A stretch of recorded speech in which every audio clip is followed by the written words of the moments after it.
As many people know, I mean, China has a very long history, one of the longest histories of civilizations today, and a history that is unbroken. So I believe there's a lot of pride as well amongst Chinese people to come back to a position in the world that China has had on many occasions in the past. So I think this drives a lot of the willingness to sacrifice, to make the hard work to get to a new position in the world. But there are also very personal reasons, I believe, when you speak to people, and these are just normal people. Everybody wants to have a better life. So to have that better life, they need to have a country that can actually develop, that can actually grow, provide jobs, provide education, provide health, provide housing. So these are very natural human desires. And so it's a combination of both the more country vision and the more personal vision of individual people to want to have a better future. If you look at all of human society, it has been about creating more interdependence between societies around the world. It's almost a trend that is unstoppable.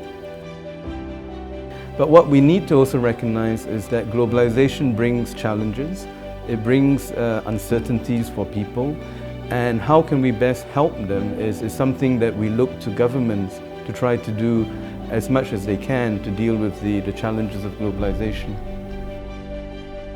I think, international organizations will always have a significant role to play, and be that whether you're talking about WTO or either UN organizations or any other type of international organization. The reason is that our societies today are much more independent than they were before. And there's a need for organizations to help countries deal with that interdependence and also frictions. Because when you are closer together, there will also be occasions where there are frictions. So international organizations are there, like the WTO, to respond to this. And in international relations, a lot of this is forgotten, that trade is actually an instrument for peace. And so by China joining the WTO, it wasn't just an economic move, it was also a move to say that China is now going to be part of the world community. And by being part of the world community, it will contribute to building global peace. So I think there's a strong economic part, which is China's market, helps trade and helps economic growth. China itself used trade to alleviate poverty within China. That has spin-off effects also for other countries.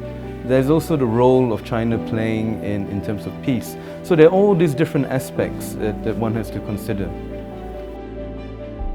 China is a member like any other member of the WTO, and China being a very big member of the WTO will be participating and does participate in all of WTO work. And it plays that role in a way that has been very important to help strengthen the organization. And again, we look to China to continue to support multilateralism and continue to support the WTO.